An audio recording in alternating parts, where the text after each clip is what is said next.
Why aren't most anime arena fighters considered for EVO? There are several compelling reasons. These games often lack sufficient funding and support from both fans and developers. But perhaps the biggest issue is their loose balancing. They don't align with the traditional fighter framework that EVO expects, and while players may try to make these games competitive, developers often have different goals in mind. Though some fans argue that games like the Storm series and JJK should be included in EVO tournaments, I disagree. And here's why. My first topic will be what would be classified as competitive for EVO traditionally. Developers who create these games decide where they should be competitive. What makes a game competitive, you may ask? The main answer is balance. Why balance? Well, without balance in most competitive fighting games, people will lose the drive to play or even watch them in tournaments. If a game isn't balanced, people won't take it seriously. The creators should want their game to be competitive, and without their dedication, the game won't be competitive no matter how much you try. You have to consider what the company is aiming for and look for balance patches that supports the game's competitiveness. Without these elements, you simply can't have a competitive game. These 3 steps are pretty simple. Number 1, be competitive. While anything can theoretically be competitive, the game won't truly achieve competitive status unless both the developers and the community view it as such. Number 2, support for competitiveness. The game needs backing to be competitive. This ties back to the first point. If neither the developers nor the community view the game as competitive, it can't achieve that status. Without built-in support for competitive play, there is no clear framework for how that game should be played. We don't want a situation where players must create their own rules and gameplay standards, because that would not be fun for anyone. And number 3, balance to a reasonable degree. Without proper game balancing, player burnout will occur and the game's longevity will suffer. After finding out what can be classified as competitive for EVO, my next question to you is, what will be classified as a competitive game? Well, there are 3 reasons why: support from the people, support from the devs, and monetary value. The first point, support from the people. The community wants to play the game and build upon it. If the community is toxic, the game won't last long.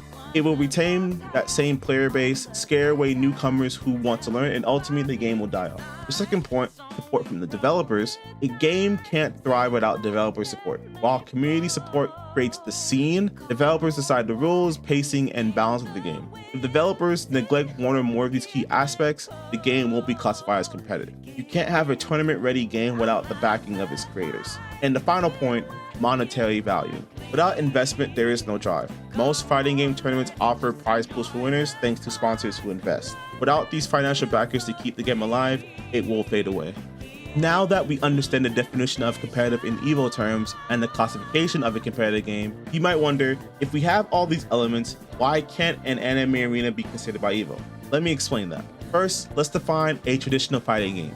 We have 2D fighters, which are Grand Blue Fantasy vs Rising, Street Fighter, and Marvel vs Capcom. Then we have 3D fighters, which are Tekken, Dead or Alive, or Virtua Fighter. Dragon Ball FighterZ is also considered a fighting game. Despite featuring Dragon Ball characters, it is classified as a traditional fighter because it shares many aspects with other traditional fighters like Marvel vs Capcom. Then we have platformers. These games are typically the outliers of normal competitive games such as Super Smash Bros. And Multiverses. Anime arena fighters like Naruto Ultimate Ninja Storm series and JoJo Bizarre Adventure All-Star Battle R don't really fit neatly into the traditional 2D, 3D fighter or platformer categories. The creators often don't support them as competitive games, instead aiming for a more casual audience. These games tend to be loosely balanced. In most cases, the developers have decided from the outset not to make these games competitive. Nevertheless, some fans still want anime arena fighters to be competitive enough for a shot at EVO.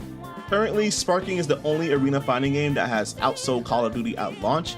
It's also the only anime arena fighter nominated for Best Fighting Game of the Year, and the only one with a global tournament. These are promising signs, especially since Sparking launched with essential features like lobbies and began implementing patches immediately, features that other anime arena fighters like Demon Slayer and the Storm series lacked at release. With the strongest anime community among arena fighters, Sparking Zero stands the best chance of making it into EVO.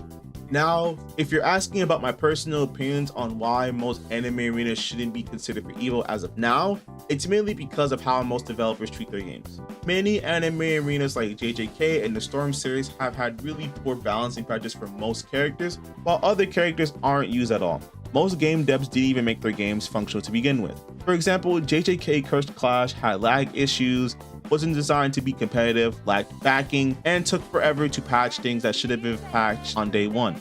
Basically, most anime arenas have been cash grabs, JJK and the Storm series included. People got mad at me when I said, Storm Connection is just a money grab and you're just wasting your time and money buying that game. Honestly, if they had rebalanced Storm 4 and made Storm Connections a DLC, it would have been better than Connection, but still not tournament ready. People want Sparking to be competitive simply because they enjoy it, but that's not enough. There are other issues that prevent the game from being competitive, such as androids that stall out the game, characters that deal too much damage, no rules against players running away from opponents until time runs out, incorrect button input recognition, glitches that prevent other character movements, and many more. With Sparking's nomination for Best Fighting Game of the Year combined with a strong community support, financial backing, and active developer involvement, this game shows real potential for EVO inclusion. In conclusion, while Sparking Zero is being considered for EVO, I am curious whether you think other anime arena fighters should deserve inclusion as well. Share your thoughts in the comments below. I am eager to hear your perspectives on this matter. If you'd like to hear my thoughts on how anime arenas could potentially be included in EVO, let me know. It's an interesting possibility worth exploring. Thank you guys so much for watching this video. I'm not much of a fighting game expert, but I do have some knowledge about fighters to a point to even make a video like this. And I had help from my friend who is a fighting game guru, so shout out to him. You know who you are. Don't forget to leave a like and comment down below, and don't forget to subscribe to my YouTube channel as well.